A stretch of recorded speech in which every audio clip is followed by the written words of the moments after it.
Blood Nova is arguably one of the coolest looking skills in Diablo 3, and with the buffs to Blood Tide Blade we saw in 2.6.5, we finally have a very viable Blood Nova speed farm setup, and I think you guys are really going to like this one. It's a lot of fun to play, and it's pretty unique. So to get us hyped up, computer, code red. Maximum juice engaged. Let's get started. Quick caveat, as always guys, we've removed all intelligence paragon in the gameplay above.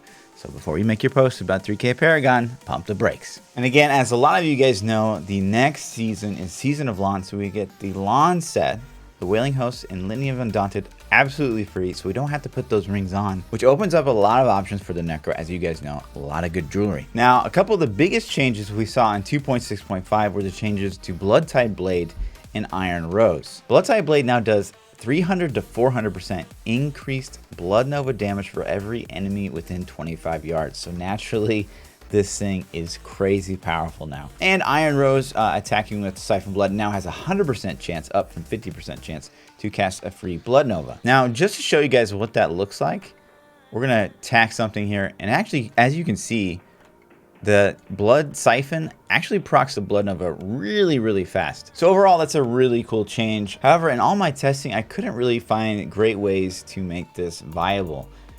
You basically just sit at full essence with nothing to spend it on, and you could have added like Singularity Mages into the build, but if you're doing that, you might as well just play a pet build, and it doesn't really make sense. So I'd love to see them add some kind of way to spend all that essence, or like maybe something that drains essence over time to give you more damage. Either way though, the change to Iron Rose is pretty cool, and it's certainly something you can swap out for some of the skills we've chosen if you guys want to run that. Now, this build alone is just meant for T16. I don't recommend it inside the GR, and I don't actually recommend this for bounties, especially versus single target. But I will say, if you use Iron Rose and you use Siphon Blood, it can make up some of the single target damage loss that you have in this build for bounties. If you want to run this for bounties, you can do that. But just keep that in mind as I'm going through the build. This build is meant for T16. It's amazing, and we'll get into why. Now then, let's get into what this build's all about. We are all about Death Nova, Blood Nova. And everything we have is adding damage to that or supporting that skill in some way. So naturally, we're getting the effect of LON, which gives us 9,750% damage modifier to Death Nova. We've got a Blood Tide Blade in the cube that buffs up our Death Nova up to 400% for every enemy within 25 yards. So just those two damage modifiers alone are insane, but we're not going to stop there. We got Scythe of the Cycle, gives us 400 additional % damage while Bone Armor is active. And of course, Chrisbin Sentence, which basically gives us triple damage against mobs that are stunned, frozen, etc. Now, so you might be thinking, well, all that sounds really cool, and that's really powerful damage modifier, but you can't really guarantee mobs are going to be around you all the time. Or can you? We've seen this mechanic in some of the other builds I made. I made a one-shot spear. A lot of other builds out there that aren't mine utilize this. However, this is the first season I felt that this is actually a very viable option. So what we're doing is we're running a Brig's Wrath. And what Brig's Wrath does is uncursed enemies are pulled into the target location when a curse is applied to them. And we're running Aura of Frailty, which basically has a curse always applied in an area of effect around us. So as we move throughout the rift, you're going to see mobs get sucked in towards me. And of course, if mobs are close to me, we get a very juicy effect of Blood Tide Blade. Now, as you can see, the area around me, it isn't super big, but we can make it bigger. So the way Aura of Frailty works is the range of this effect is increased by 50% of your gold pickup radius. I'm sure you guys can see where I'm going with this. So if we run a Avarice Band, where it says each time you pick up gold, increase your pickup radius by 1 for 10 seconds, stacking up to 30 times. So just by running Boon of the Hoarder, the legendary gem, and Avarice Band, our pickup radius goes through the roof, and our entire screen basically becomes this curse aura, and everything on the screen gets sucked in towards you. And of course, that means juicy damage from Blood Tide Blade. And the added benefit that you don't have to chase any mobs down, they're all pulled towards you, which is amazing. Outside of that, we're actually running Blood Tide with Metabolism. Why Metabolism? This isn't usually a rune I recommend, but in this case, we heal so much, we don't really need additional corpses, we don't need any more healing, and armor potency for T13. We're already running gold wraps, so we don't need the damage mitigation. So metabolism is the clear choice. You basically get 2 charges of blood rush, which is actually really nice for mobility, which is all we care about. We're using devour with cannibalize, and we'll talk about more in a second, but we're basically going to get juice for everything we kill. And of course, bone armor with dislocation, 1, because we're using Scythe of the Cycle, and 2, because it gives us an on-demand proc of Crispin Sentence. Lastly, we're using Simulacrum Blood and Bone. Now, there's a few things I want to say about this ability. One is it looks amazing, right? We're going to pop out our clones, and they're all going to spam Blood Nova with us. Like, how cool is that? But what I will say is there seems to be some kind of bug, and we've reported this since day 1, basically, of Necro. They don't seem to be getting all the damage modifiers that you have. I don't know if it's like they don't get the crispy proc or other factors aren't being applied, but they don't do as much damage as you do, which is really, really unfortunate because they're really cool. And hopefully it'll be something Blizzard solves in the future. But being that we've reported this bug since like day 1 Necro, I don't know that this is going to get changed, but it looks really cool and it's a lot of fun to use. The other problem with the clones is that they kind of fuck off and do whatever they want. They do not stay at your hip. Like, they will not follow you. They will like basically stay on the complete opposite side of the screen of you, attacking nothing whatsoever. While you're off fighting all the mobs, they're just, you know, in another town, just casting their Blood Nova. So that being said, this is kind of like your single target damage boost. So again, this is for like Juggernauts, Rift Guardians, Goblin Packs, all that juicy stuff. So make sure when you use it when you're right on top of the mob. Don't cast it and then run in, because chances are the Simulacrums are going to stay behind and not help you out. For passives, we're using Final Service. This is a cheap death. You're not going to practice very often with gold wrap. You're going to be really tanky. You're going to be able to stand in basically anything you want, but it's there just in case you need it. We're using Fuel by Death. The amount of corpses we're going to generate in this build is actually crazy. So this effect is going to be up 100% of the time. We're basically going to get 30% more movement speed just by running this passive, which is amazing. And it stacks with Steward's Greaves, which we'll show you guys in a minute. Blood is power. After cumulatively losing 100% of your maximum life, ability cooldowns are reduced by 20%. Like I said, this build isn't super dependent on cooldown reduction. I don't want you guys to think you have to build around cooldown reduction here. I don't want to turn anyone off from the build because of cooldown reduction, but I like cooldown reduction personally. And the more cooldown you get, the more uptime you'll have on Simulacrum Blood and Bone, which again isn't this amazing skill, but it's certainly fun to use and great for this build. And lastly, we're using Spreading Malediction, where you receive a 1% damage bonus for each enemy afflicted by one of your curses. And of course, again, we're sucking in the entire screen worth of mobs, and they're all going to be affected by your curse. You're just going to get that little extra damage juice on top of the crazy amount of damage you're already going to get modifier wise. Looking at our gear, the gear options are pretty unique here, and so we'll explain each one. For our gloves, we're using Gloves of Worship. Actually, there's not a ton of gloves that are going to super benefit this build. St. Argus Gauge wouldn't be a bad choice. These gloves are actually probably going to be pretty hard to get ancient. It does mean you got to reforge them probably, but you're probably going to be running a decent amount of bounties this season because of this is a season of LON, and you're going to have to reforge a lot of legendaries to get ancient. So maybe you'll just get one organically. But basically what this means is shrine effects last for 10 minutes. So the normal shrines you touch, not the like the super duper pylons like Conduit and stuff like that, but everything else like Shrine of Empowerment and something like that, like gives you cooldown reduction or attack speed or whatever, that stuff's going to last for 10 minutes. And when you're just grinding T16 rifts, you know, these take like a minute to 3 minutes. You're basically just going to have this like full buff bar of shrine buffs. They're going to be up like 100% of the time, and it's actually pretty amazing. But again, you know, you can use like St. Argus Gaze. You can use any like ancient gloves. This isn't like a make or break item for the build, but it's actually pretty fun and pretty nice for this build. Something like crit damage, crit chance, and cooldown reduction would be the best. For shoulders, again, this is kind of a unique item. You can really run any shoulders you want. Pauldrons of the Skeleton King will work here.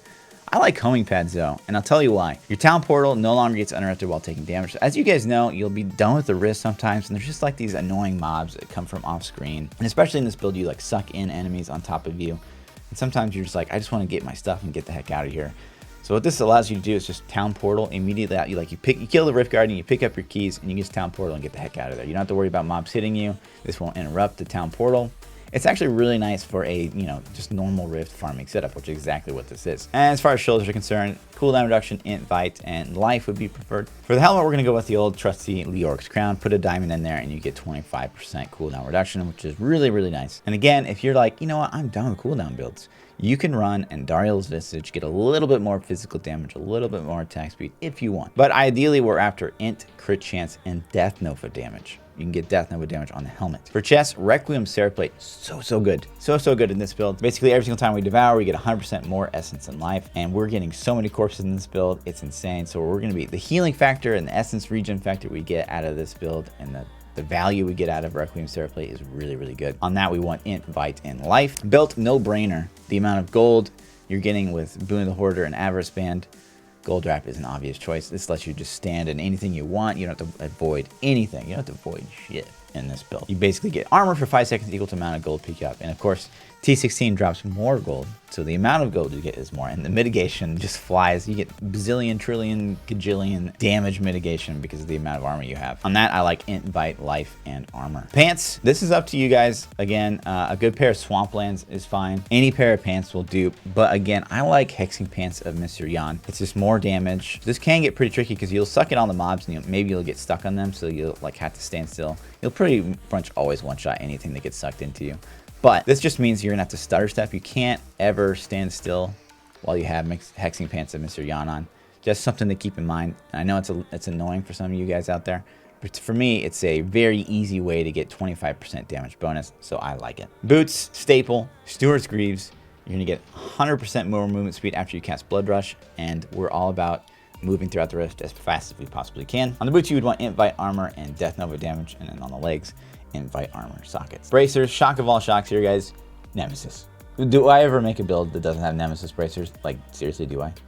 Bond champions when you touch a pylon. Now, we're actually not using Ingyam in this build, but it's more progress. It's faster rifts. It's more Death's Breath, which we're all about in T16. Plus, there's just not a lot of good bracers for the Necro, and Nemesis are amazing. Of course, on those physical, Int, Bite, crit chance would be the best. For weapon, we're obviously using Side of the Cycle. As long as we keep Bone Armor up, we're going to get a 400% damage modifier for our Death Nova. So make sure you keep your Bone Armor up, which isn't hard to do, because again, you don't want to just spam Bone Armor whenever it's up. You want to utilize this on elites especially. You want to make sure you stun the elites to proc your triple damage bonus on your Charisma Sentence.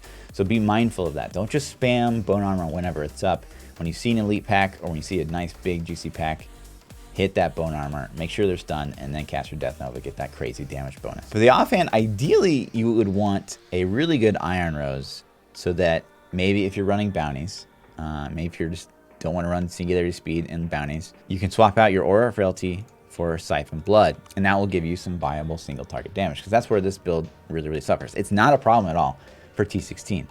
You're gonna just crap all over T16, but if you're in a boss fight in like a bounty against like Malthael, Belial, this build is going to struggle big time, and that's why I don't recommend it for bounties. But you can put Siphon Blood on with the Iron Rose and be able to handle it. It's still not going to be very fast, but if you really just want to run this build for bounties, that's my recommendation. Otherwise, just use it for a stat stick like I do. Int, crit chance, cooldown reduction, and Death Nova damage is the dream. Now, on the secondaries, we don't really care about essence because we don't get any more damage from having more essence like a Valina Shadowhook would give you, but it doesn't hurt. The more essence you have, you know, the less amount of corpses you have to consume to never run out of essence, but you're never going to run out of essence on this build, guys. For jewelry, for the necklace, we're running Hana Visions. This makes your simulacrums last twice as long. And again, we're using the Blood and Bone so that we spawn 2 of them. And like I said, not super important in this build. It's just kind of a flare, nice single target damage boost, you know, Goblin Pack damage boost, which this build kind of needs. But overall, I mean, the synergy of Simulacrum and Blood Nova is really cool. It's just, again, like I said, hopefully it's something they're going to look at in the future and fix. But ideally on that, crit damage, crit chance, and physical damage, actually. Charisma Sentence, staple in any Necro build ever, obviously. Triple damage against stuff that's CC'd. I don't need to explain this. I do every video. But like I said, be mindful. You want to make sure you proc your, you want to activate your Bone Armor against elites and stuff that you think's not going to get one shot. So against a huge pack of trash, you probably don't need to cast Bone Armor. But against like maybe a big single target fight, that's when you hit your Bone Armor. But don't ever let it drop. And of course, we're using Avarice Band. The synergy between this and Aura of Frailty is insane, especially with Boon of Hoarder equipped. You're going to pick up gold, and that Aura of Frailty is just going to get bigger and bigger until it takes up your whole screen. And of course, that happens because we're using Brig's Wrath.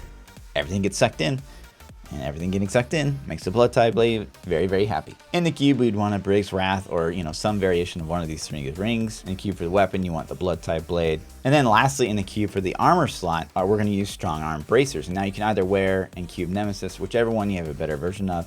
Now, strong arms, the way strong arms work is enemies that are hit by knockbacks suffer 30% increased damage for 6 seconds. So you might think, well, Fluff, we're not knocking anything back. Well, we're not. You're right. We're actually sucking them in, which does count as a knockback. I mean, the wording's weird. So it's more like a knock in, but basically it's going to get a 30% damage modifier just because of how Briggs Wrath works. So cool, 30% more damage, awesome. Yes, sign me up. For Legendary Gems, Bane the Trapped obviously is going to be the best choice. Boom of the Horrors, an obvious staple for this build. Gotta have it with the Avarice Band. And then I like Bane the Powerful in this build. Really easy to keep up. Gives us more elite damage, which you desperately need in this build. But that's pretty much going to do it for the guide, guys. Ton of fun to play. I love this build. It feels unique. Blood Tide has always been kind of T13 viable if you can build out your Trag'Oul set, if you can get like full Ancient, maybe some augments going. But it's never been like, wow, Blood Nova is amazing. And this is really, really good. And it's one of the builds I'm really excited to run inside T16 next season. Now, the unfortunate part of this is after next season, this build will go bye-bye. So if you have any interest in this build and you think that this looks fun, this is the season to play Necro, because this is the only season that this build will work because of how Legacy of Nightmares works. As soon as this season expires, we're not going to be able to run Crispy, we're not going to be able to run Avarice Band, and we're not going to be able to run Briggs Wrath, and this build goes down the toilet. So if you like this build, you got to do it this season. That pretty much sums it up. If you guys like this video, if you like the content on this channel, come over to Twitch, subscribe, support me on Patreon, whatever you're comfortable with. Every little bit helps a long way. And for all of you guys that are already supporting the channel, thank you very much. But as always, guys, like, subscribe, come over to Twitch, ask your questions. I love you guys. Peace out.